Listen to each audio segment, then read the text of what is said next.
And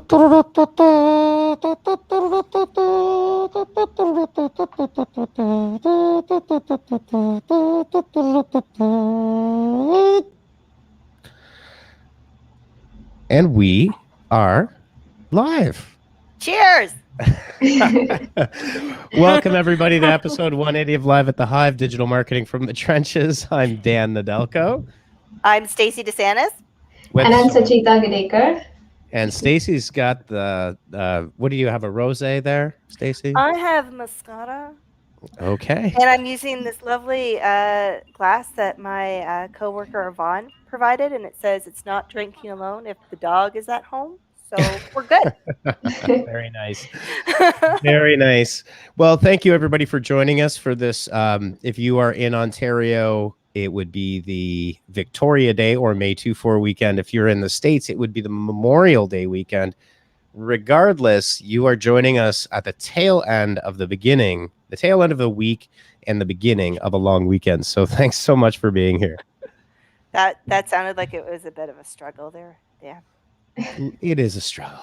It is a struggle. That last mile. It's that last mile. You know, it's all good. And, you know, here in Ontario, we've got our first 30-degree Celsius day and weekend, it looks like. So it's, I think everyone's kind of itching to relax a bit. And Sachita, you've finished your quarantine for whatever 2 or 3 months. Who knows how long, right? Yeah, I'm just desperately waiting for the long weekend. There we go. Well, we're almost there. And unlike many other people, I don't think it's wrong to say Friday. It's good. It's definitely good. So on today's live, this is a kind of a part 2 continuation of last week's live. As always, we get a little bit ambitious. We want to talk a lot more about a lot of things. And we kind of got cut off, but at the perfect point. So today, that's one of the reasons Stacy is with us as well. And Sachita is talking about developing an inbound SEO and Cornerstone content strategy to really provide value to your users. So looking forward to digging into that a little bit. Loving the content. All right. So before we do that, let's dig into a little bit about what's new this week. And we'll start it off with our friends over at good old Facebook. Just give me a second here. So in our first article for today and what's new, Facebook looks like it is relaunching its ever controversial privacy policy update. Facebook does not seem to want to back down on this at all. Yeah, the hits just keep on coming. If you don't agree, you could face some serious limitations on your account. Everything from your inability to access chat lists, removal of the ability to receive incoming calls or notifications. So kind of like the whole point of using the app, really. Yeah, well, yeah, for sure. And you know what's really interesting is that it seems to be a slight bit of an about face from what the industry is doing in terms of privacy. That Facebook is actually looking for more data to be able to share as opposed to potentially less, which is what's happening with third-party cookies, which we'll also be talking about. But one of the interesting things here is the absolute, Telegram, for example, and Signal. Telegram added 25 million new users in one day because of this. And I'm not sure, I know internationally, my brother-in-law lives in Germany, so the entire family uses WhatsApp. I don't think that they're necessarily going to be too upset. They'll just accept. But, these chat messaging apps around the world internationally vary in different popularity, depending where in the world you are. Yeah, but it's almost like, I know that WhatsApp has been part of the Facebook parent for a while now, but it's almost like kind of shooting them in the foot, I would say, in a way, because they're going to lose a lot of users because of this. Yeah, it's an interesting and somewhat baffling take on what Facebook is doing strategically. That's for sure. So something to check out. Yeah. If you're using messaging apps as part of marketing, you may want to consider different. I know Telegram channels are extremely popular for engagement right now as well. So definitely something to keep in mind for sure. Okay, so let's move on to our next story here. And that this has been an ongoing topic for the last, I don't know, would you say 5 months or so since all this brouhaha started up? And Sashita, you've been working a lot on some remediations and different things that we can do with our ad accounts. Yeah, for sure. And ending of the third-party cookies is going to be a task for all, I guess. Now we have to like focus on other ventures and try to get the information lost through, other ways.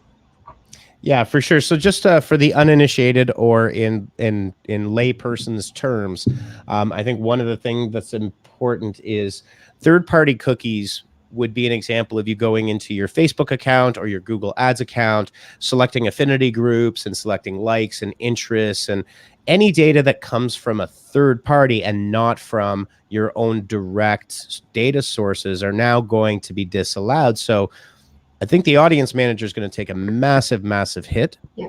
And you're going to be forced to, as a business or as an advertiser, to really go down the path of taking your CRM, your email marketing list data, importing that. You'll be able to do that, and building your own audiences and investing in your own audiences, which is something we've advocated for a long time. Never try to lease data from somebody else, although it's much more convenient. The good thing about this article and why you may want to check it out, bookmark it, is that there are some alternatives here, and this is from Marketing Tech News, which is a great source. There are some other alternatives for you to consider before the actual drop dead date or the deadline for all of this to happen. And I'm just going to toss this here, and there's your link. Should pop up in a second. There you go. Okay, so moving. It really stresses the importance of having to self-manage your data, so and like really get your house in order, so to speak. So you've got time now.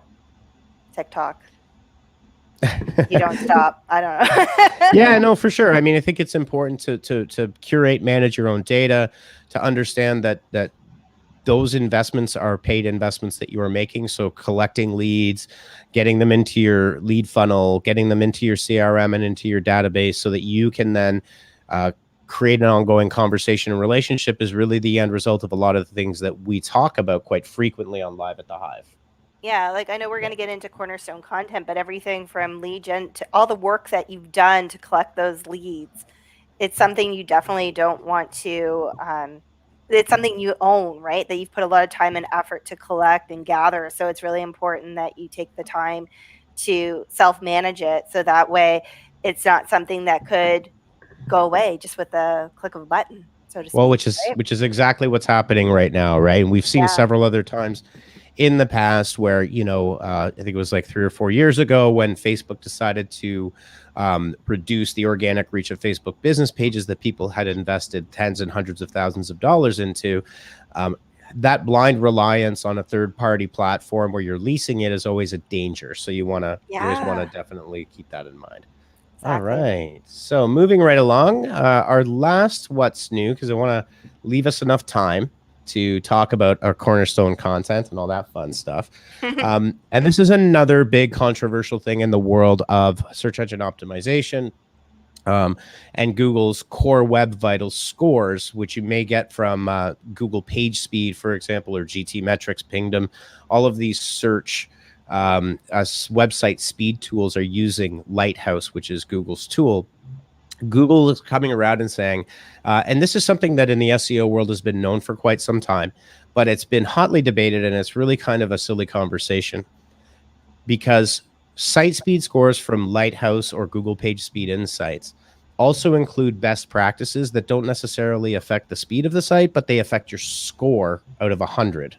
Okay, so Google is actually coming out and saying you don't need all three good web vital scores necessarily for a rankings boost.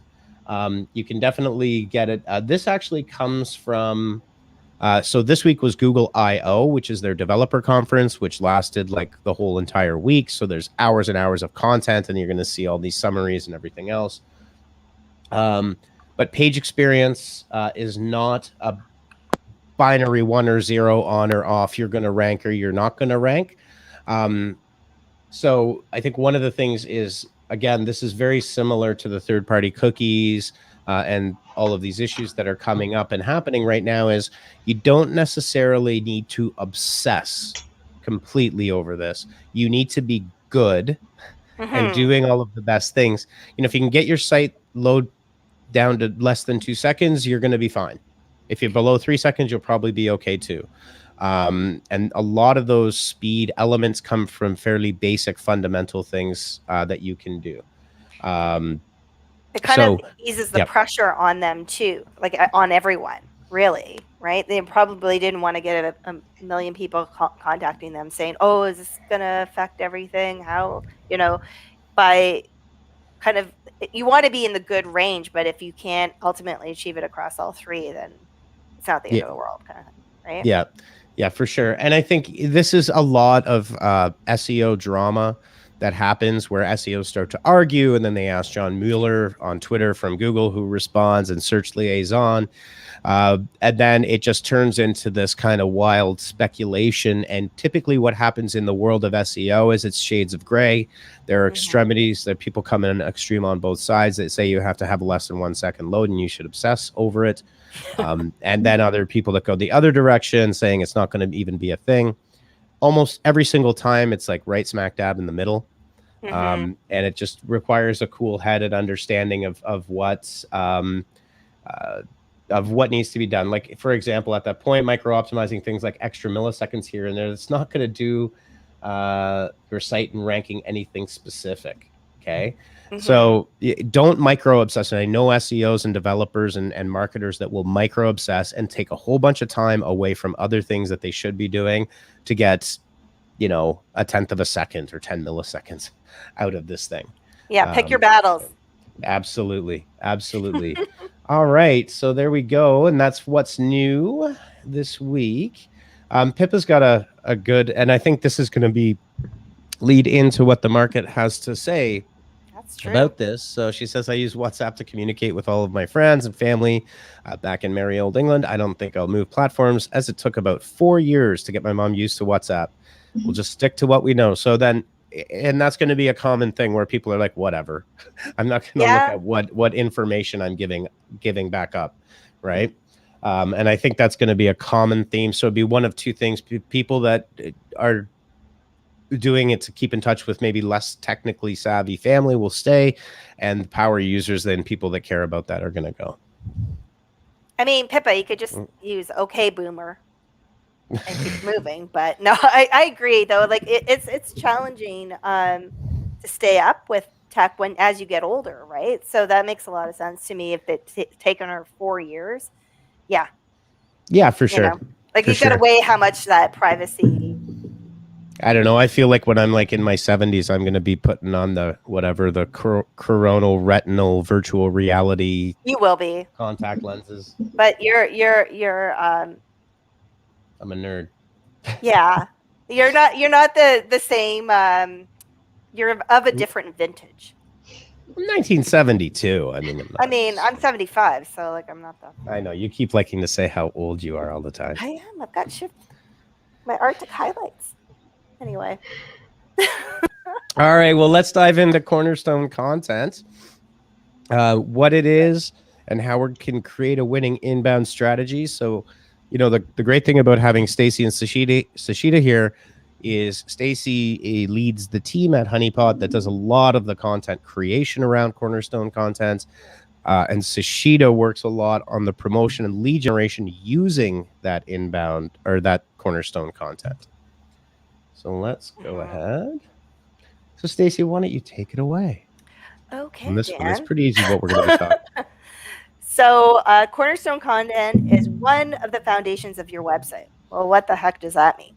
So basically, it just consists of the content that is search for, like, let me go back a step. So what you want to do is you want to start off understanding what people are searching for in your niche. And then you want to create content that supports that search.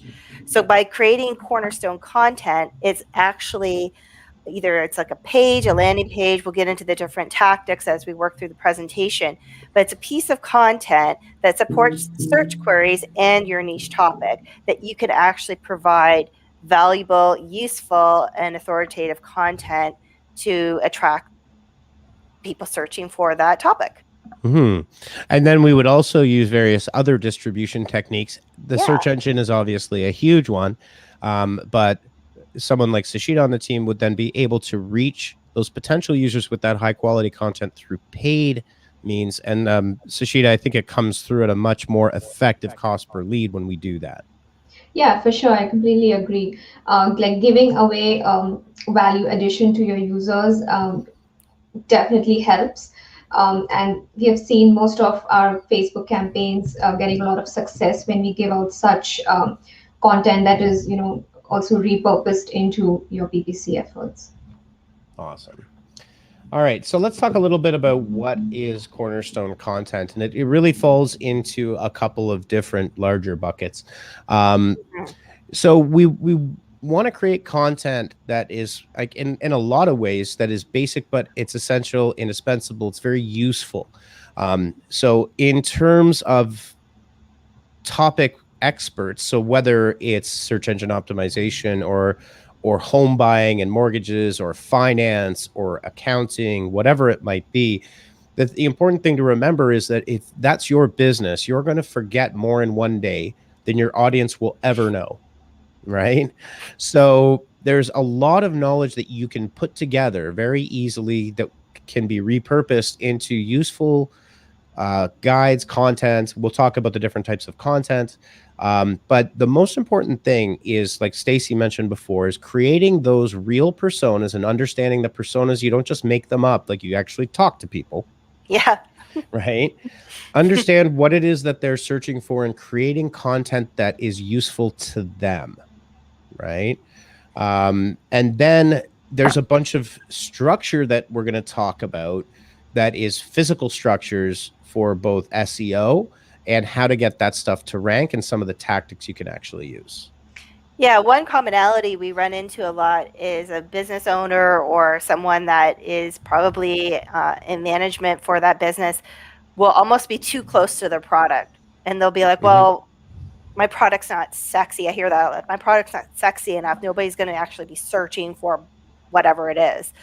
And it's that education where we're like, actually, people are searching for it and they're looking for this specific thing. And then what comes up in the conversation with the client is, oh, well, I know all about that. And I'm like, well, then let's create some content to support that search and show that you're actually a knowledge expert in that niche. And we just go from there, right? So. Well, exactly. I mean, I think fundamentally, if you didn't have anybody searching for content around your product or your service, you wouldn't have a business. Yeah.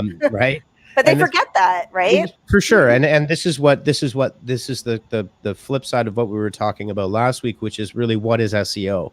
And I think people think that it's this giant Google monster that sits out there.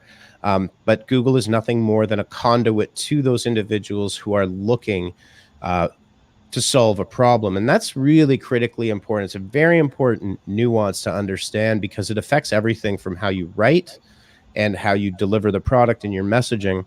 I think the most important thing here is that, and we'll talk about how you do this, is when you create quality Cornerstone content and invest the time. I am working right now on updating our technical SEO, well, not just our technical SEO audit, our SEO audit document, which has like 10 sheets and about, I don't know, it's got to have over 500 different data points. So my brain's a little fried right now.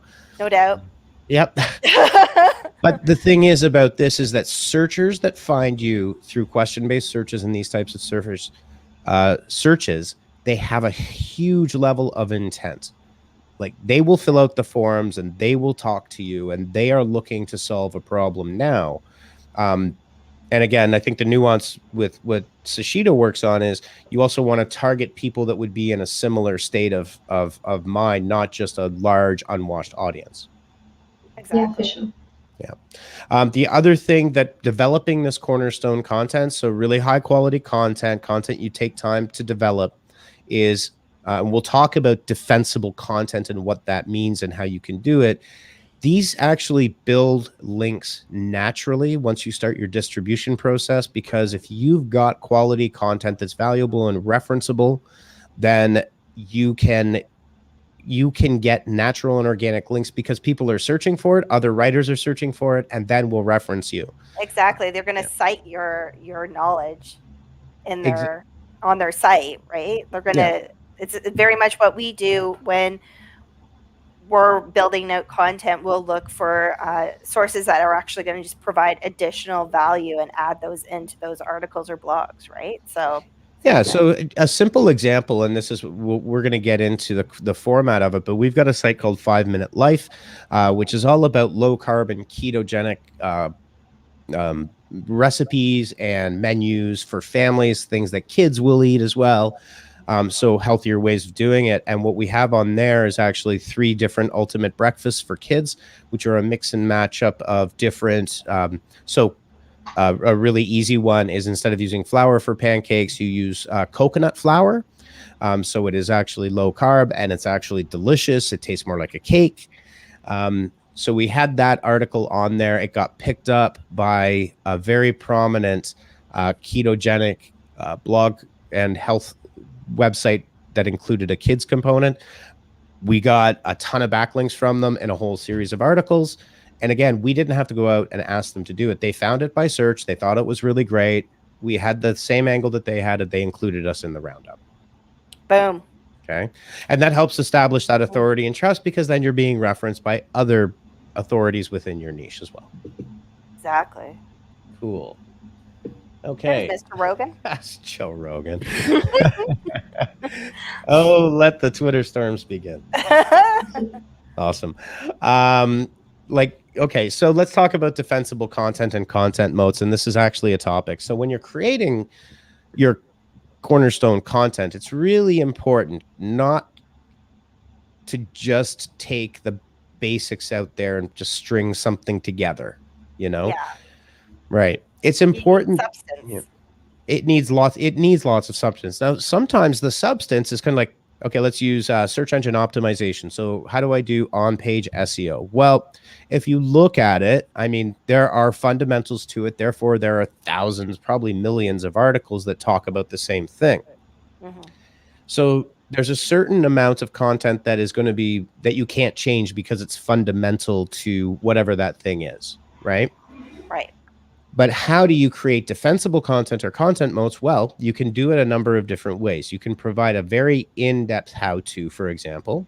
Mm-hmm. You can provide exclusive interviews. So in this example, that would be, so if Joe Rogan is talking about a UFC fight specifically, he's considered an expert in that world of the UFC because he's been commentating it for 24 years or whatever it's been now. Yeah. But you can find an industry expert that will do an exclusive interview with you. You can find partners, anything that is absolutely unique that you can come up with, right? That it would be very difficult for anyone else to do except for reference you, would be defensible content and creating those content modes.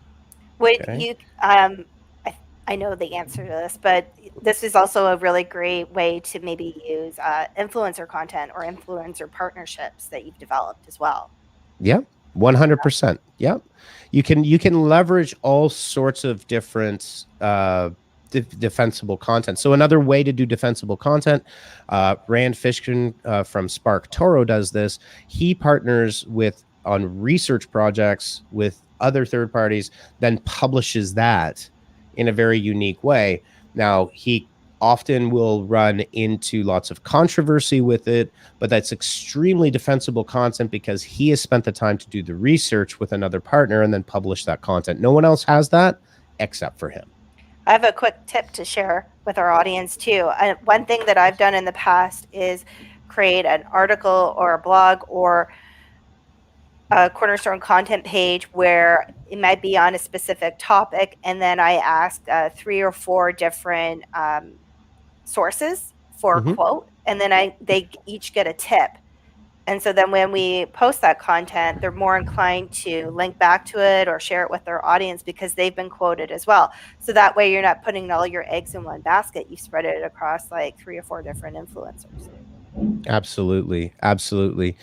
So the first step in creating the Cornerstone content is actually how to identify these queries. I know, Sashita, you also spend quite a bit of time with Stacy and the team going through these massive keyword lists and query lists in campaigns. And I just want to highlight before I hand it over here, is that the organic and the paid side really work very closely together because they are extensions of each other in a two-way. It's very much a two-way direction. Yeah, Absolutely. for sure. I couldn't agree more to this. Yeah, and keywords, it helps you, connect with, get the high quality traffic to your sites, and also increase your quality score of your audience by quality score of your ads by adding the right volume and the right keywords to your content. Absolutely. Absolutely. And one of the most important things here that we like to highlight is around what's called the tail of search. And one of the biggest areas of growth, and I believe it's about 30 to 40% of all Google searches today, are question-based searches. They are not to be ignored. They're actually a massive opportunity. And Stacy, I know that you have a platform that we talked about several times that we use for this. Oh, SEMrush? I answer the public. Answer the public. Oh yeah, that too. SEMrush is great though. Don't get me wrong. They also do have an awesome tool for that. Answer the public's great because you can type in just about anything and it'll tell you, will give you a variety of different questions that people are actually using in those searches that you can then use to, we use it mostly to create like blog content. So if people are searching for what's the best wine to drink on a Friday, you could type that in and then build up from there different pieces throughout that blog. But one thing I did want to also say is when people are looking through a keyword volume, we tend to not go for the highest volume or the least volume, but somewhere in the middle, because that will also help us potentially rank higher because we're not competing with so many people for, let's just say, dog, right? It might be like dog beds instead. So that way you have more of a chance to actually build up content that will be seen versus having to compete when there's too many fish in the sea, right? So. Well, yeah, and I think one of the important things is, so in this example here, it might be a little hard to see, but how to grow a beard faster is the example query. Now keep in mind, in this Google search volume, and it's a little deceptive and people often misread this, it says 33,100 queries per month. Okay. But that's not just from like a number one position. That's like all of the queries. So, the second and third may get some there as well. But the important thing to remember is that Google uses semantics. So it understands variations on that's one specific term. But if I said how to grow a thicker beard or how to grow a beard, all the different variations will add up, and they add up to be an extremely large number of searches. And that's how you want to structure this Cornerstone content, not just for how to grow a beard faster. That's the one kind of seed. They will stem from there. And what you want to do is understand all the different types of questions. So we use this as a little bit of an example. We're going to create a Cornerstone content page. We sell men's beard products, so beard balm oil and smoothing oil and trimmers, and that's actually a pretty big business. Yeah. Right. So we're going to do all of that research around that and start to structure a Cornerstone page on our site, and that's kind of what our goal is here. And so one of the things is, and we're working backwards, showing you the result of a strong content structure, is Google's featured snippet. As well. So you can see on the right-hand side, we've got 2 examples of a featured snippet. So the first one is actually auto-generated by Google. This is not something that you can actually, you can structure your content to appeal to Google to gain that position, but it's not like other forms of structured data like reviews that have a specific structure on the page itself in code. Okay. Mhm. So this is what we would want to get. We would love to see that. So you can see WikiHow, which is a highly structured site, has got both the featured snippet here and then the #1 ranking with ratings and reviews as well. So they've got a bunch of those structured data elements on their page. Yeah, I think the key is that by understanding those search queries is your jumping off point, right? That's where you're going to jump off from, and that way you can understand what value you can add to that topic as well. Yep. So maybe your Dollar Shave Club, you probably looked on to how to shave a beard, right? Yeah. I love that commercial. Okay, just give me 1 second here, and I'm going to pull this up. But you can see that a couple of things you can do. So that featured snippet with the steps and the how-to, there's a certain number of basic structures that go into a page, and now we're starting to talk about, you know, how do you put the content down on the page itself and structure it properly to appeal to Google? Okay, you can do this with any content management system. We obviously find that a lot of people are using WordPress. So if we were to use the WordPress, the first thing you want to do is that your H1 tag, your title, should be the actual question in the terms of the search that you're going to be using. Okay. Exactly. You can't build a house on a leaky foundation, people. That's right. You have to structure it. Go ahead, Dan. Sorry. Yeah, no, it's okay. So, you know, you're absolutely right. But I mean, some people might be like you know, beard facts, right? And writers tend to do this. It might be like beard facts, everything a modern man needs to know about growing a beard. I think it's more important on the modern web to get directly to the point. You know, if you want to go right for Vanity Fair, then apply it online there. But I think one of the important things for this type of content is this is content that's intended to be useful, be consumed. We've all had these moments, whether the water furnace breaks down, the water heater, the furnace breaks down, the pool isn't circulating. You want answers to questions, and you want to get in and out as quickly as possible, right? Yeah, you can't forget about usability. Ideally, a user to your site should find what they need in no more than 3 clicks.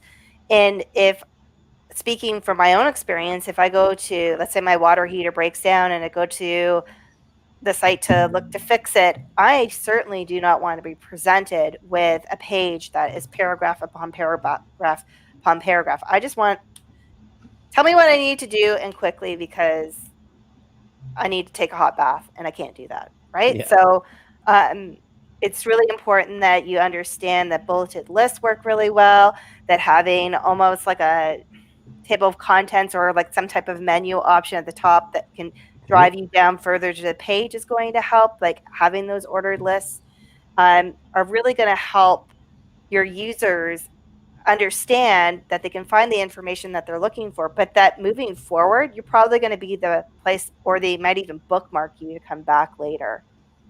Right? Exactly. Because it was easy for them to find what they were looking for.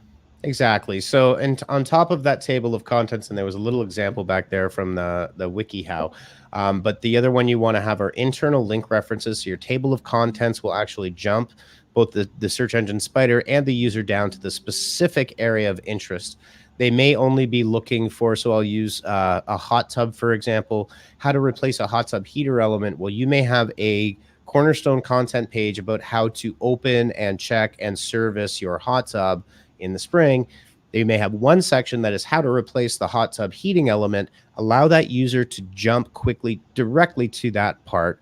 Don't create Cornerstone content as if it were a novel. It's a lot more of being able to hop around. And when we do that and write for the web and give those internal links priority, Google will reward your content for that type of structure. So yeah, so a lot of these things are about how to structure content on your website and how to write for the web using some basic fundamentals of content creation. And, you know, Google gets a lot of flack for this because their standard answer is, look, don't worry about it. Create content that's useful for your audience and go from there. Now, they're being coy. They do that on purpose, but these are the ways that you do that. Like, these are the things that you can do from a content marketer's perspective. None of this is super technical. It's all just about structure and how you're delivering that content, right? Yeah. One of And the think last about the path too. Think about the path.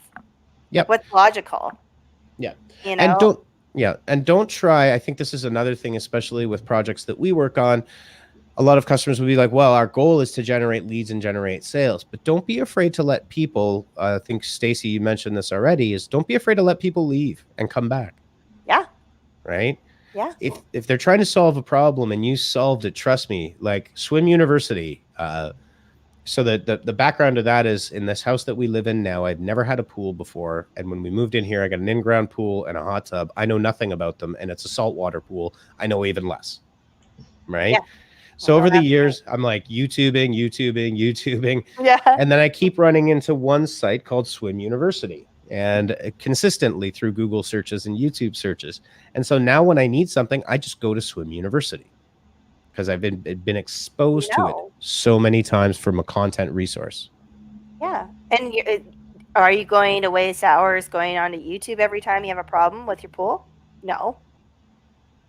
Well, no, because you got to watch it on YouTube, right? Because there's some bad advice out there. Yeah. So that's another good point, though. You should value your users' time, right? So make it easy for them to find what they're looking for. And if you provide them with the information they're looking for and it's of real value, they're for sure going to come back.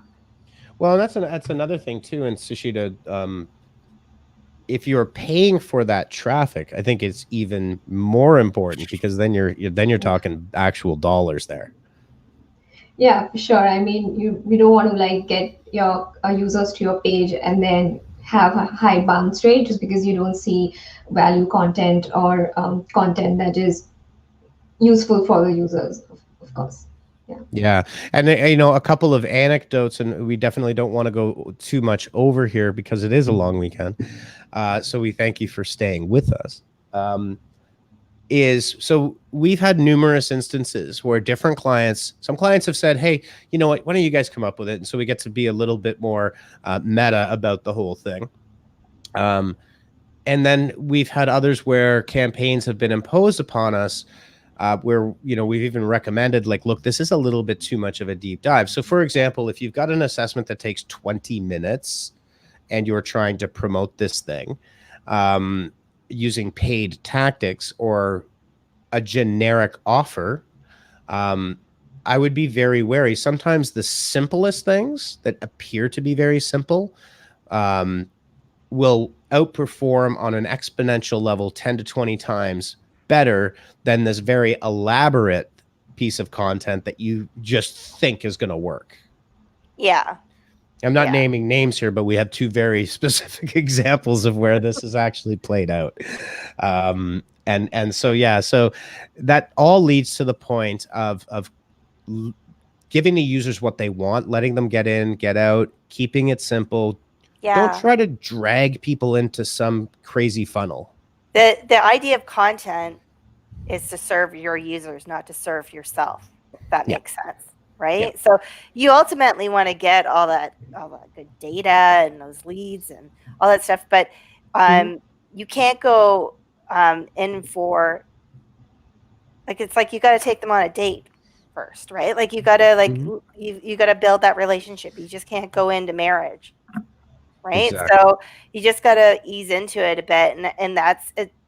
You'll find in the long run, you'll have more fruitful results, and you will actually be building long-term relationships versus the short-term. For sure. And I'll use maybe a somewhat dated analogy, but hey, whatever.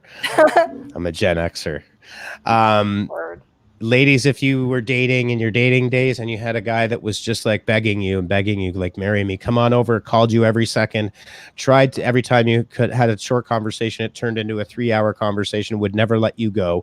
Somehow I don't think that comes off as necessarily being the most attractive quality in somebody. Shoot, I married that guy. I'm joking. But the thing is you want to have the that's kind of the point, is serving it up and having the confidence to allow that content to speak for itself and to be there. So let's talk a little bit about some types of Cornerstone content, because I think often it's confused that this has to be, we do like to use the notion of a ultimate guide or a page, but there are lots of different types of content that you can create. And like I said, some of the simpler ones have at times outperformed some of the more complex ones. It really depends on the audience and the topic. And don't be afraid to test and learn. Every time you do one of these, you can get valuable data that will help you understand how your particular audience consumes that content. So maybe you're offering mortgages. So you think, okay, well, we'll offer a mortgage calculator. But let's say it doesn't work because everybody and their dog has a mortgage calculator. Maybe having a video library that offers quick, Q&As and quick tips turns out to be a better way for your audience to absorb your content. So you never really know. You just have to go in and give it a shot, and don't be afraid to test, because that's how you're going to find out how people consume content. Yeah, for sure. And Sashita, you've done a ton of testing with different types of messaging and different kinds of content. Yeah, for sure. And it's in the next slide when we talk about how to repurpose this content into a lead magnet, just because Cornerstone content is a very important educational piece of information to the user. So it's a great way to give it out and promote it using your paid advertising platforms at a very low cost, just because they have a lot of relevant keywords.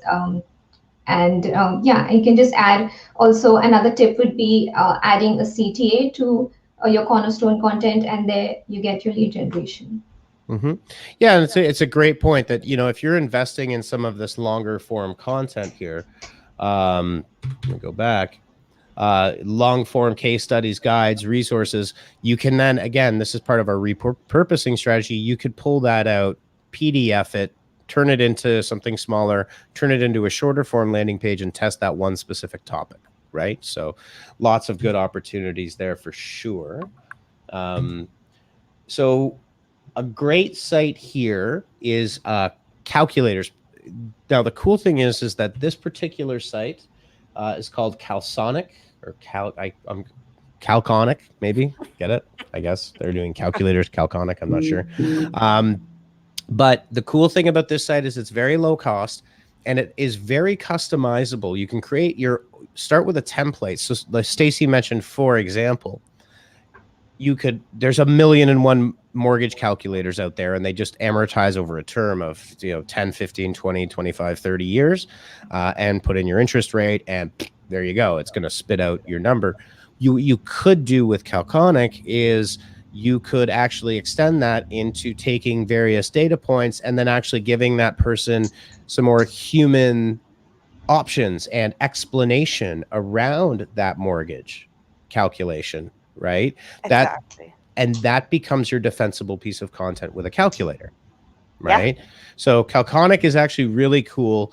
It's probably one of the more flexible calculator platforms that you can then embed on a website in order to create, and you can literally do anything with it from a calculation standpoint. So, if you don't have a development team on staff or that kind of technical capability, this is a tool that you can use to create your own. And then if you want to upgrade it at fairly low cost, you can remove the branding from it as well. Amazing. Yeah. Yeah. And I think this is also something that people forget, is that in 2021, there are so many opportunities to use these other platforms that can unleash your creativity. I mean, obviously, if you had a software development team that could be focused on this, that would be great. But you've got a lot of options, and you should not have to be hamstrung by the notion of technology being too complex. Okay, so video libraries. Like we say, we were on episode 180. We'd have 180 videos in a library, which we could also repurpose. A great way to take that content if you've invested in video content. Too bad we don't have any content. What's that? I said, too bad we don't have any content. One of the things you can do is actually create focused resource centers for your customers. So this is a resource center from a great brokerage, but you can see that the types of calculators can be customized. You create a resource center for a first-time home buyer, for someone that's upgrading, for someone that's getting an investment property, for someone that's downgrading. That's why your personas are so important. Because if you are doing maybe like a new homeowner versus already someone that owns a home and is looking to upgrade, by having those different personas and those different segments, you can then easily sort through your content and then provide them, like you said, like a video playlist specifically for that group. Yeah. So you can take your that Cornerstone content. So does everybody need, like, so for example, the mortgage stress test would be different for a first-time home buyer than a new home buyer, than a upgrading home buyer, right? Those things change. So you customize your resource center for that specific type of persona. So that gives you more content opportunities to effectively repurpose and use Lego building blocks to build that stuff out. Yeah. And then it helps my friend Sachita when she goes to advertise or promote these pieces, because then she's like, okay, well, I know I'm going to target new home buyers now for this, right? Yeah. Yep. For sure. And creating the right audiences. I mean, audience targeting as for whatever tools you can do on those platforms is obviously a huge way to create an optimized budget, an optimized campaign. And always with anything paid, specificity will beat generality, right? In that, on that side of things. If people know what it is, you can get it to them efficiently and quickly. Someone, hey, is that What me? happened there? Is my mouse. Oh. So the long form guides, we've talked a lot about these already, but creating a long form table of contents. Now, admittedly, these things take longer. They need to be planned out. They take more research. You need to find the defensible content, but it is a very worthwhile investment in that, in your time to create this content. And it has so many other benefits as well. You can also use case studies. This one example here is from Conversion Rate Optimization Experts, which is a great company out of the UK. They create massively long, and they actually joke about that themselves, massively long landing pages, but they've got the data to prove that they have increased conversions substantially. So, you know, never, and I think this is something that I think Sachita was saying, talking about testing and never making assumptions on your own content. Okay. Long form landing pages in this example here is actually a product page, more specifically from Conversion XL or CXL Institute. So interestingly, what they've been able to do, and some people look at a product page as just, you know, you have a buy now or subscribe now button, show me the thing and show me an image and maybe put a video there and that's it. These particular pages, if you go look at the Conversion XL Institute, are in fact very long form Cornerstone content pages with a ton of information on them. So what they've done, interestingly, is taken their money pages or their conversion pages, turned them into long form, well-structured landing pages. And I have run into these product pages through Google searches that serve a dual purpose. So pretty clever way of rationalizing all that stuff. Absolutely. And then it's like you naturally would probably want to go back there to see if they've added anything as it becomes more of a trusted source for you, right? Yeah, 100%. Oh, wow. Look at us putting our audience through the pain of a long weekend. So one thing that we will have, and you know what, I'm not going to go into it. We were going to take some time to jump into Lucidchart to go over this, but we will be sharing this, which is the structure for a Cornerstone content page, some of the key elements and the reasons why and what you can do, where you can put it in. It's very tactical. It is a wireframe, but we will publish it on honeypotmarketing.com, probably as a dedicated resource with a little tutorial video that I'll shoot to go through those pieces so that you can actually understand what you need to create and how you actually do it. And each one of the steps that you need to do to be able to start creating this content for yourself, without having to hire necessarily an agency, although you could always hire us. It's fine. Yeah. And We're I good. mean, just look at it this way: Dan's giving himself homework on a long weekend. I do that all the time. The weird thing is as much as I dread doing the 500 step SEO checklist, I love it. I get a sick satisfaction out of seeing it complete and then writing macros and then turning it potentially into a piece of software. That's my problem to sort out, to figure out what's wrong with my head. But I get it's one of those things I say to my kids. It's not fun when I'm doing it, like cleaning, but I like the outcome. Exactly. Right. That's a good way to look at it. Yeah. I like that. I'm gonna use that on my daughter. You haven't used that one? I use mine's it like clean 4 or your 5 room, times. 4 or 5 Really? times a day. Well, my answer to my kids on this is, do you think I enjoy cleaning? Like, I don't really enjoy the cleaning part, but I Yeah. enjoy the outcome is what I enjoy. Right? Exactly. All right. Well, thanks everybody for sticking with us right up to 5, almost 15 on a Friday of a long weekend. So once again, hope. Well, I don't know what can you do in Ontario now? Does anybody actually know what you're allowed to do? Because I don't You can think drink wine on your deck. Here you go. Sashita gets to go outside for the first time in like 3 months. Yeah. All right, everyone. Well, listen, enjoy your long weekends.